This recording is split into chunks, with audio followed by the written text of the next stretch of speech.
ქოლესტერინის ვისაც ქონია კონტაქტი, იცის რომ ქოლესტერინის დარეგულირება არის ძნელი საქმე და თან ძალიან მნიშვნელოვანი. ქოლესტერინი რეალურად ადამიანების გულის სიკვდილიანობის ნახევარზე მეტ შემთხვევაში მთავარ როლს თამაშობს.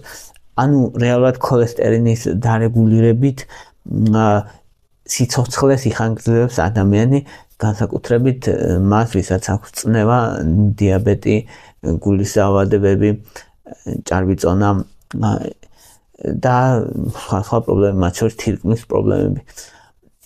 ამიტომ ქოლესტერინის თვის ყურადღების მიქცევა დიდად მნიშვნელოვანია, ამაზე კონსენსუსი არსებობს რეალურად სამეცნიერო საზოგადოებაშიც, ხალხშიც.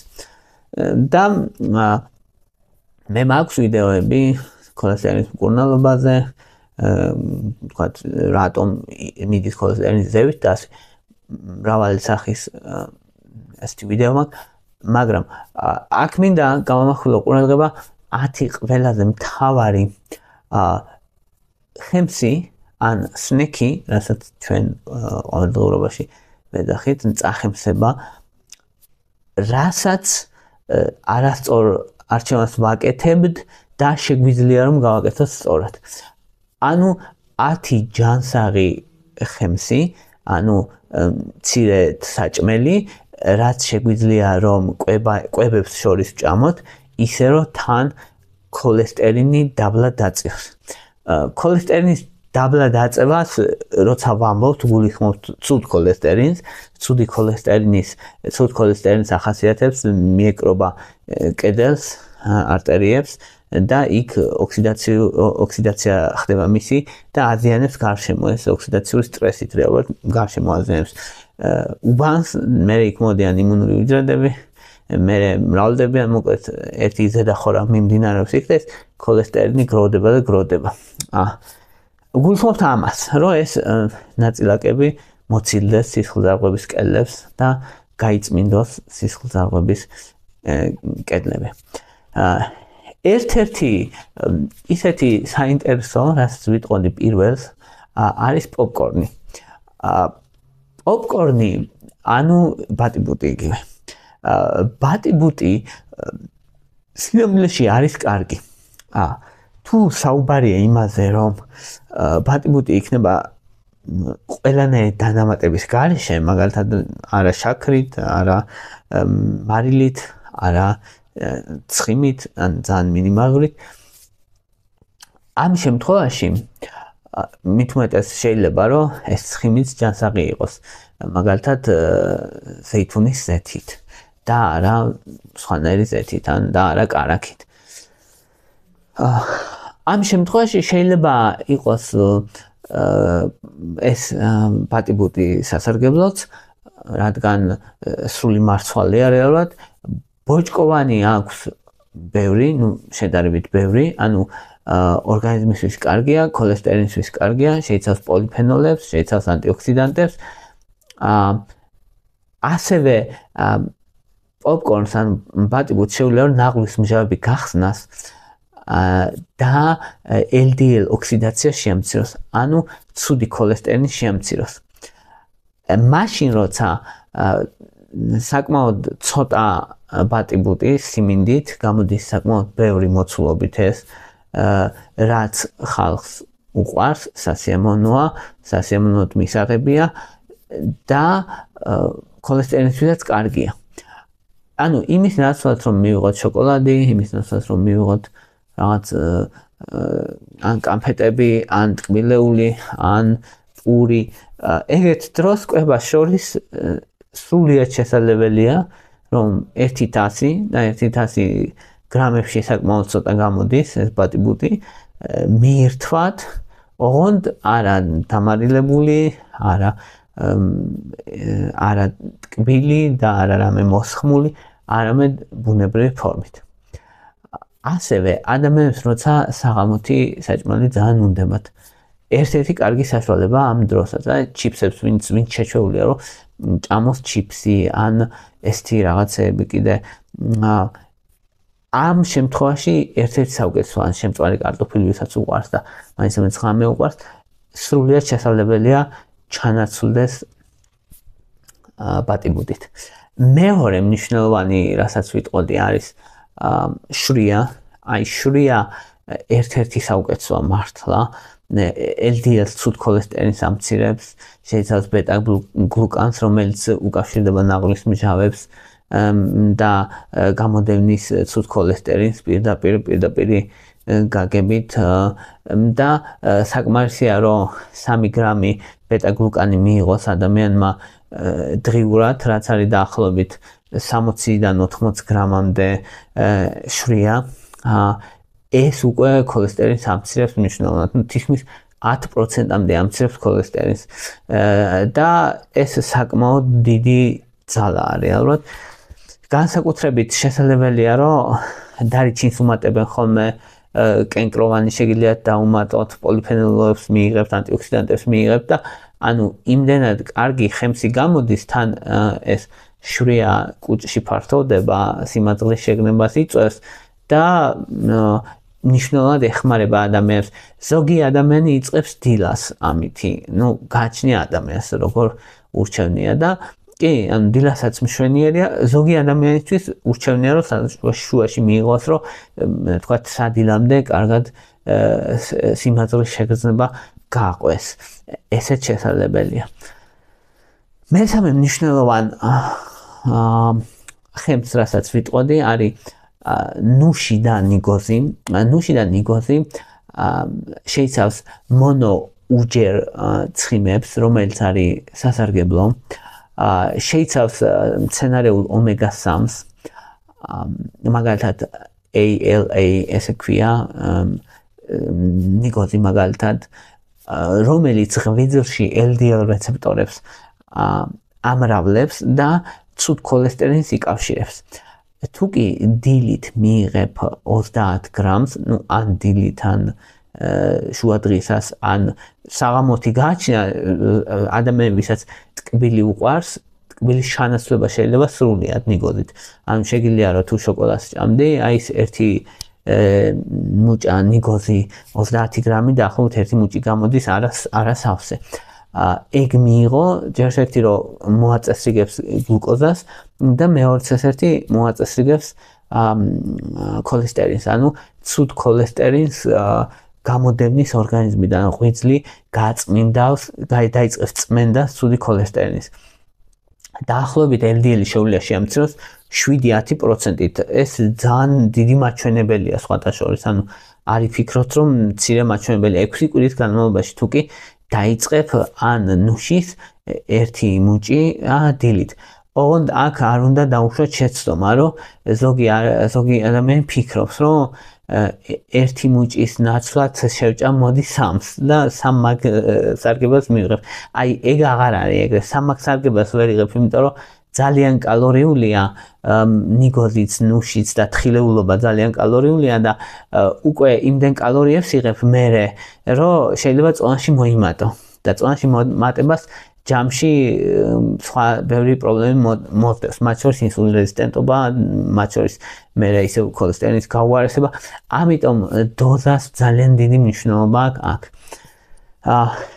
მეოთხეს, რასაც ვიტყოდი, არის ავოკადო. ავოკადო ოლეის მჟავას შეიცავს, რომელიც ერთ-ერთი ყველაზე სასარგებლო მცენარე ცხიმს რაც შეიცავს, ესეთი არის ავოკადო. ნახევარი ავოკადო დღის განმავლობაში, ზოგი ტოსტზე აკეთებს, ზოგი გააჩი, ვისაც როგორ უნდა მოკლედ, მაგას დიდი მნიშვნელობა არ აქვს.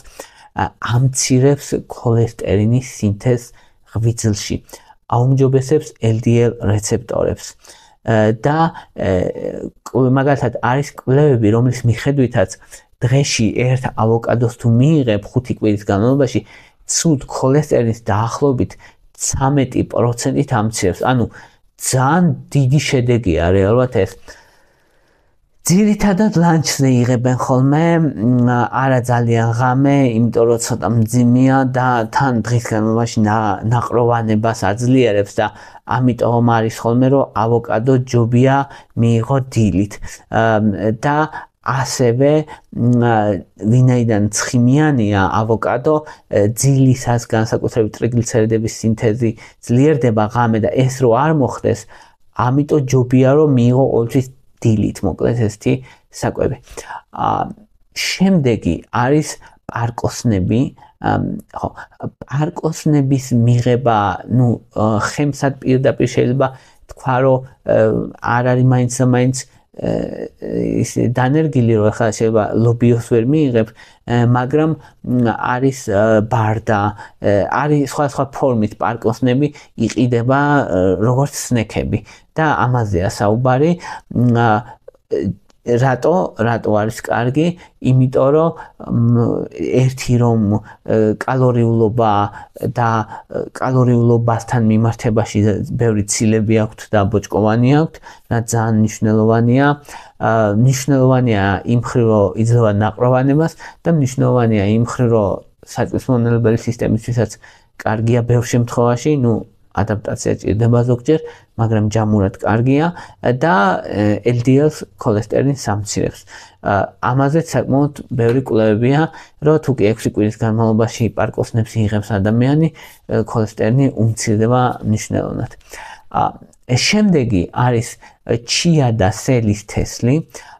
ჩია და სელის თესლი ძალიან კარგი კომბინაციაა. ALA ომეგა-3 შეიცავს ასევე მუცილეჟის ან მუსილეჟ ქვია ინგლისურად და ქართულად არ ვიცი რა ქვია, მაგრამ არ აქვს მნიშვნელობა ხა ეგრე ვთქვათ. ბოჭკოვან შეიცავს, რომელიც ცუდი ქოლესტერინის და ძალიან ცუდი ქოლესტერინის პროდუქციას ამცირებს და ასევე ნაღლის მჟავებსაც იკავშირებს და ორი სუფრის კოვზი ჩია და ან სელი რომელიმე ან მონაცვლეობით ერთ დღეს ერთი მეორე დღეს მეორე ეგეც ხშირი პრაქტიკაა მაგალითად ჩია ჩამლბალი როგორც წესი ალბობენ ხოლმე ან იოგურტში ან მაწონში ან კეფირში და ესე და იღებენ საღამოთი ძილის წინ მაგალითად და ერთ-ერთი ყველაზე კაი პრაქტიკაა ეს სელის თესლიც ერთ-ერთი საუკეთესოა და დაახლოებით თუ 6 კვირის განმავლობაში მიიღებ ცუდ ქოლესტერინს 10%-ით შეამცირებს, რაც ძალიან მნიშვნელოვანია ასევე ტრიგლიცერიდებსაც ამცირებს, ვისაც ტრიგლიცერიდების პრობლემა აქვს, ამიტომ ჩია და სელიც ერთ-ერთი საუკეთესოა მოკლედ. შემდეგი რასაც ვიტყოდი არის კენკროვანი. კენკროვანი არის რეალურად ანტიოქსიდანტების ბომბი. შეიცავს ანთოციანინებს და LDL-ის ოქსიდაციას ამცირებს, ოქსიდაციურ სტრესს ამცირებს, აზოტის ოქსიდის გამომუშავებას ხელს უწყობს, სისხლძარღვების აფართოებს და აუმჯობესებს სისხლძარღვების ფუნქციას და 1-2 თასი დღის განმავლობაში, როგორც ხემსად, სნეკად, რომ მიიღოთ კვებებს შორის, ვთქვათ, ან დესერტად, რა აქვს მნიშვნელობა, როგორც გირჩევნიათ, შეიძლება იყოს პირდაპირ ცოცხალი, შეიძლება იყოს გაყინული. აქ გაყინულთან არის ხოლმე კითხვები, რომ აი გაყინულიც ეფექტური არის თუ არა, არის ეფექტური, ამიტომ გაყინულთან დიდი პრობლემა არ გვაქვს, მოკლედ, შეგიძლიათ რომ გაყინული მიიღოთ დაახლოებით 8-12 კვირის განმავლობაში და ესიც სადღაც 5-6% ამცირებს ცუდ ქოლესტერინს, ანთების მარკერებსაც ამცირებს, შესაბამისად თან ძალიან გემრიელია რაც მთავარია კენკროვანში გულისხმობ ყველაფერს, თითქმის ყველაფერს, რაც კენკროვანია, მათ შორის ეს მაყვალი, მარწყვი, ჟოლო, მოცვი, ყველანაირი, მოკლედ თითქმის ყველანაირი არის კარგი ძალიან. შემდეგი, რაც მნიშვნელოვანია, არის ზეთისხილის ზეთის ხილი და ზეთის ხილის ზეთს თუ გამოიყენებთ ყურადღება მიაქციეთ რომ იყოს extra virgin oil ესე უნდა ეწეროს extra virgin olive oil ეგ მნიშვნელოვანია რადგან მან მნიშვნელოვანია დამუშავების პროცესი მოკლედ რომ არ დაიკარგოს ეს სასარგებლო კომპონენტები ოლეის მჟავას შეიცავს ასევე შეიცავს სხვა ფენოლებს და LDL-ის ოქსიდაციას ამცირებს აუმჯობესებს HDL-ს და დღის განმავლობაში 8-10 ცალი რომ ჭამოთ ან ერთი სუფრის კოზი ზეითუნის ზეთი მნიშვნელოვნად ან შეიძლება მოასხა სალატს ან ბოსტნეულს ან თუნდაც გამოიყენო პოპკორნის ბატიბუტის მომზადებისას მნიშვნელოვანია ეს ორგანიზმისთვის ეხმარება და მნიშვნელოვნად ამცირებს თან ან სასარგებლო ცხიმს იღებ რეალურად ცხიმს უჩაანაცვლებ ამით და ქოლესტერინის შემცირებას ეხმარება მნიშვნელოვნად. შემდეგი არის თუ ტკბილი ძალიან გიყვარს შოკოლადი, შავი შოკოლადი 85%-იანი კაკაოთი ოღონდ აქ კაკაოს აქვს ძალიან დიდი მნიშვნელობა. ან კაკაო უნდა იყოს მაღალი პროცენტულობით. ეს ძალიან მნიშვნელოვანია, იმიტომ რომ თუ ახლა რძედა შაქარია, იღებ რძედა შაქარს და შოკოლადის არომატს და ეგ არ გვაწყობს ჩვენ. ან ჩვენ გვინდა რომ მიიღო პირიქით მაქსიმალური რაოდენობით კაკაო, რომელიც აზოტის ოქსიდის გამომუშავებას ხელს უწყობს, სისხლძარღვებს აფართოებს, LDL ოქსიდაციას ამცირებს, ან სისხლძარღვების ჯანმრთელობას აუმჯობესებს და დაახლოებით დოზა არის 20-25 გრამი მაგალითად დესერტად საკვების მერე თქვა საღამოთი თუ გიყვარს 20-25 გრამი გამოდის დაახლოებით 3 ან 4 ბალიში გაჩნია ზომას იმას შოკოლადებისაც დაახლოებით ეგრე გამოდის შეგიძლია შეუკავშირო 3-4 ცალ ნიგოს ეგეც კარგი სინერგიული ეფექტი აქვს კმაყოფილების გრძნობას მოგცემს და ტკბილსაც მიიღებ და თან ეს შოკოლადი სიამოვნებას წაძლევს ადამიანს ასევე ენდოთელიუმის სისხლძარღვების რელაქსაციას მოდუნებას უწყობს ხელს შესაბამისად მნიშვნელოვანია ძალიან რძიანი შოკოლადი მოკლედ ვერ არის ეგეთი ან არც თეთრი შოკოლადი ანუ ეგენი არ არის მაინც და მაინც ისა არ არის მოკლედ სასარგებლო და არ შემდეგი არის ვაშლი კანით ანუ კანის გარეშე, ნუ ხო, აი კანთან პრობლემაა რომ მე ამბობენ რომ აბა ეს პესტიციდები რაღაცა, ნუ კარგად უნდა გარეცხო და ეცადო რომ უფრო სეზონური იყოს რა, რომ არა ის ცვილწასმული ვაშლები, არამედ ფერმერის ჩვეულებრივი ვაშლები ჭამო. რადგან კანი შეიცავს პექტინს, რომელიც არის ბოჭკო, ბეტა-გლუკანის მონათესავე სულია, მოკლედ რომ შვრია რომ შეიცავს დაახლოებით ეგეთია.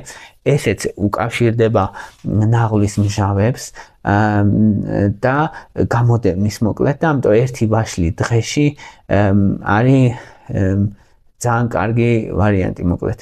შესაძლებელია რომ ამ ვაშლს რო დაჭრი გადაუსვა მიწისთხილის კარაქი მაგალითად ეგეც კარგი კომბინაცია აი იმ კრეივინგებს და ძალიან როში ადამიანს მაგას კლავს ეგრევე და თან კიდე არ აზიანებს კბილებს შაქარს არ იღებ ეგეც მნიშვნელოვანია და დაახლოებით თუ დღეში ერთ ვაშლს იღებ ოღონდ აქ ძალიან მნიშვნელოვანია სხვა რაღაცებს რამდენს იღებ თორემ მარტო ერთ ვაშლი არ გიშველს თუ ძალიან ბევრს ჭამ ადამიანი ამიტომ სხვა რაღაცებითაც ხელს თუ უწყობ ვაშლის წილი იქნება 5%-ით შემცირებული ცუდი ქოლესტერინი რაც რეალურად ძალიან მნიშვნელოვანია ეხა დროები როგორ არის შვრია და კენკროვანი ძირითადად დილით საუკეთესო პრაქტიკებს გეუბნებით რა არის მოკლედ დილით, მაგრამ ცოტა იქით შუადღისკენ ნუში მაგალითად ლანჩზე 12-ისკენ პირველისკენ შესაძლებელია ავოკადო ნუ ყველის კარაქის და ეს რაღაცების ნაცვლად თუ კი არაჯანსაღს იღებდით შუადღისთვის ასევე ვაშლი საღამოსკენ მაგალითად ბოსტნეული კარგი იქნება ასევე ბარდა ან ბარდის მსგავსი პარკოსნებს თუ რამეს მიიღებთ საღამოთი ჩია ან სელი მაგალითად იოგურტთან ან მაწონთან საღამოთი ასევე შესაძლებელია ეს პოპკორნი ბატიბუტი ოღონდ არა ბევრი მნიშვნელოვანია და თქვათ ზეითუნის ზეთთან დესერტად შესაძლებელია მაგალითად ბახშმის მერე შავი შოკოლადი და რამდენიმე ცალი ნიგოზი ანუ ესე შესაძლებელია რომ გავანაწილოთ ხო ნუ ნიშნულოვანია ასევე რომ დღის განმავლობაში როგორ ვიკვებებით მაგაზე ორი აზრი არ არის როგორ რამდენი ხნის განმავლობაში უნდა მივიღოთ ესენი უნდა მივიღოთ როგორ ცხოვრების წესად ანუ თუ კი ადამიანის გვაქვს წესი რომ რაღაც შოკოლადებს ჭამთ კბილეულებს ჭამთ რატო არა ჯანსაღი სნექებით ვაშლი ვთქვათ ნიგოზით რატო არ უნდა ჩავანაცვლოთ ზეთის ხილით რატო არ უნდა ჩავანაცვლოთ შესაბამისად სრულად მისაღები და გასაგებია ხო ნუ არის რაღაცა ნიუანსები რომ მაგალითად თუ გრეიპფრუტს მიიღებ როგორც ხილს მაშინ დაიცავდე რომ თუ სტატინებსაც იღებ მაგალითად სიმვასტატინი ლოვასტატინი მოქმედებს მათ დონეზე და ანუ მან ყურადღებით უნდა იყო ხო შესაბამისად ეგ გასათვალისწინებელია თუ კი იღებ სტატინებს კიდე გასათვალისწინებელია რომ ჯობია რომ მაგალითად შავი შოკოლადი საღამოთი მიიღო და ხილი და ეგეთი რაღაცები ბევრი არ მიიღო საღამოთი იმიტომ რომ ტრიგლიცერიდების სინთეზი ძირითადად ღამე ხდება და ტრიგლიცერიდების სინთეზი ხდება აი ამ ფრუქტოზიდან რომელსაც შეიცავს ხილი ამიტომ ეგეც მნიშვნელოვანია ასევე მნიშვნელოვანია რომ შვრია სასურველია რომ იყოს ხოლმე დილით, ანუ ეს საუკეთესო პრაქტიკად მიიჩნევა დილა, თუმცა ნუ შუადღითაც შესაძლებელია შვრიის მიღება. მნიშვნელოვანია რომ როცა სნეკად, ანუ როგორც ხემსად იღებ რამეს, არ დაამატო მარილი, არ დაამატო მაგალითად არ შეწვა რაღაცა და ცხიმები ზედმეტია და ან პროცესირებული რამეები არ იყიდო მიუხედავად იმისა, დაპაკეტებული არ იყიდო მიუხედავად იმისა, რომ შეიძლება ეწეროს რომ ჯანსაღია და ჯანსაღად გამოიყურება, როგორც წესი მათ ისე ბევრი ედიტივები აქვს. თუმცა შეიძლება ჯანსაღიც იყოს, მაგრამ მაინც ყურადღებაა მან საჭირო, როცა ხო, ასევე მნიშვნელოვანია რეალურად C ვიტამინის მიღება ოქსიდაციური სტრესგან იცავს ორგანიზმს და განსაკუთრებით სტრესული დღეები ვისაც აქვს მათთვის არის მნიშვნელოვანი. ვინც მუშაობს, კარგი იქნება რომ წაიღოთ ხოლმე სახლიდან აი ეს სნეკები, თუნდაც იყოს ნიგოზი, თუნდაც იყოს ნუში ან ვაშლი და ბოლო წუთს არჩევანი არ გააკეთო მაღაზიაში.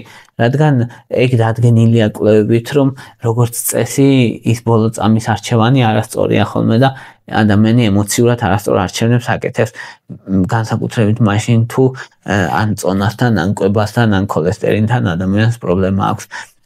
ჯამში ჩვენ შეგვიძლია დიდწილად ჩვენი ქოლესტერინის კონტროლი, მით უმეტეს სანამ LDL-ი 190-ზე ნაკლებია, კვება პრიორიტეტი, ყველს პრიორიტეტია კვება, მაგრამ სამ წამლებს დანიშნავ და წამლების მიღებას დაიწყებ, კვება ის რაზეც დგახარ, ამიტომ დიდი ყურადღება უნდა მივაქციოთ. თუ ცუდი ქოლესტერინი 190-ზევით ავიდა, მაშინ რა თქმა უნდა წამალი არის აუცილებელი, ან განსაკუთრებული რისკი თუ აქვს ადამიანს, მაშინ სტატინები არის აუცილებელი. აი ეს იყო რის თქმაც მინდოდა, მარტივი ხრიკებით რეალურად შეგიძლიათ გაწმინდოთ თქვენი სისხლძარღვები, რაც აისახება თქვენი სიცოცხლის ხანგრძლივობაზეც და ხარისხზეც. მადლობა რომ მისმენთ და მადლობა რომ გაინტერესებთ.